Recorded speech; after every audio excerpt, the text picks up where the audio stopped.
आप लोगों को एक कहानी सुनाने जा रहा हूँ जो कि मेरे द्वारा लिखी गई है, जिसका शीर्षक है टिकुली। जो कि इस तरह है।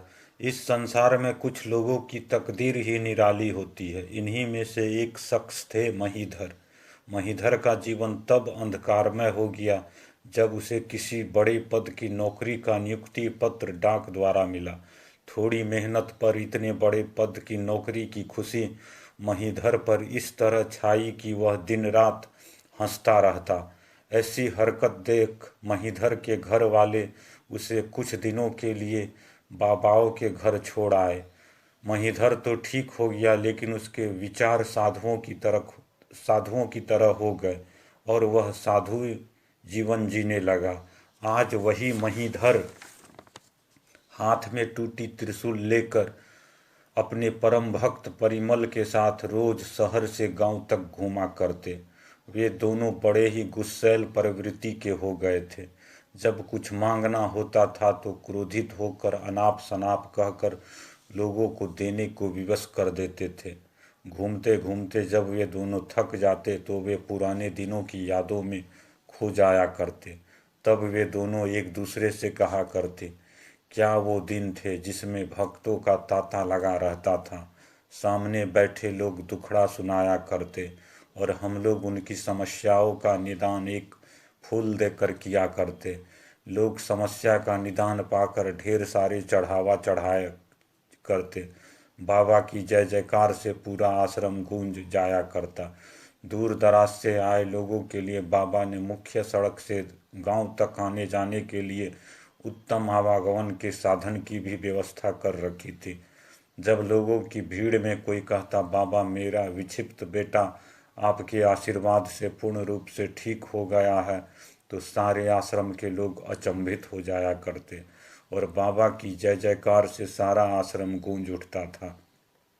जब उन लोगों के बीच कोई कहता, बाबा मेरी खोई गैया मिल गई है, तो सारे आश्रम के लोग बाबा के चरणों में चरण मस्तक किया करते।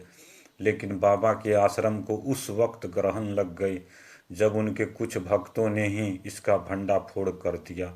और जब यह खबर अखबारों की सुर्खियां बनी कि बाबा के कुछ अपने लोग ही उन भीड़ों भीड़ों में बैठकर झूठी गाथा गाया करती, तो आश्रम को ऐसी ग्रहण लगी कि बाबा के सारे भक्त तितर बितर होकर इधर उधर चले गए और पुलिस बाबा को पकड़कर जेल तक खींच लाई।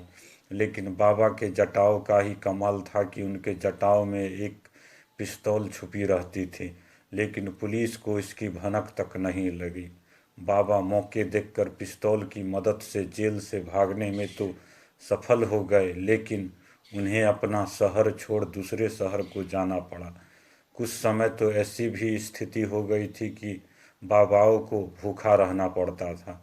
एक दिन बाबा महीधर अपने भक्त के साथ सड़क पर बने पुलिया पर बैठे थे। जोर जोर से आते जाते राहगीर को आवाज लगाते, लेकिन कोई सुनता ही नहीं था। आते जाते राहगीरों में एक राहगीर कुछ आगे चलकर लौट आता है और बाबाओं के पास खड़ा हो जाता है।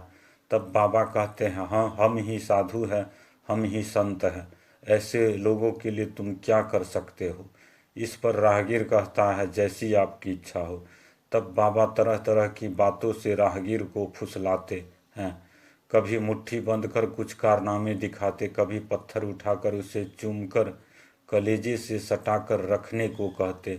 तब बाबा अपने गले से एक पत्थर निकालकर राहगीर को मुंह में डालकर निकालने को कहते हैं। इस पर राहगीर के इनकार करने से वो भगवान नाम की दुहाई देने लगते। बाबाओं की ऐसी हरकत देख राहगीर कुछ रुपए पैसे देकर वहाँ से चलता बनता है। बाबा आवाज़ देकर उसे पुकारते रह जाते। राहगीर की ऐसी हरकत देख बाबाओं के चेहरे पर उदासी सी छा जाती है। हकीकत यह थी कि बाबा अपना और एक भक्त बनाना चाहते थे, लेकिन यहाँ बात न बनती देख वह पुलिया से चलते बनते हैं। तब घर घर जाकर भिक्षा मांगते हैं और जो कुछ मिलता अपनी झोलियों में भरते जाते। कई घरों से तो उन्हें खाली हाथ ही लौटना पड़ता। घंटों घूमने बाद वो एक घर में आवाज़ लगाते, लेकिन घर से कोई नहीं निकलता। दीपक जो घर से निकल कर बाहर खेलने को जाने ही वाला था कि बाबा को देखकर वहां आ टपकता। बाबा उन्हें अपनी बातों के जाल में इस तरह बहलाते और कहते, अगर तुम इस टिकली को अपने माथे पर कुछ समय तक चिपकाए रहोगे तो तुम्हारी हर समस्या का निदान हो जाएगा। बाबा के द्वारा दीपक को टिकली देते ही उसकी माँ वहां आ टपक पड़ती है। बाबा वहां से भिक्षा लेकर चले जाते हैं। दीपक छुपा छुपा कर अपने माथे पर टिकली चिपकाया करता। कुछ दिनों बाद उसमें अजीबोगरीब परिवर्तन आती है। वो अपने छोटे छोटे बालों को बाबाओं की तरह बाल बढ़ाया करता। दिन रात बात बात पर यही कहता, ये संसार दुखों से भरा है, मोह माया में फंसकर लोग गलत किया करते हैं। इससे बचने का बस एक ही उपाय है, ईश्वर भक्ति। ईश्वर भक्ति करके ही सब दुखों का निवारण हो सकता है। फिर वह घर द्वार छोड़ दिन रात संतों की तरह घूमा करता।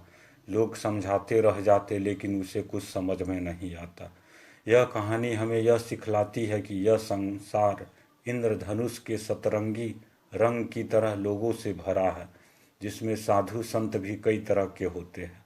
इसलिए साधु संत के पास अपने बच्चों को पास नहीं जाने देना चाहिए, इनसे दूर ही रखना चाहिए।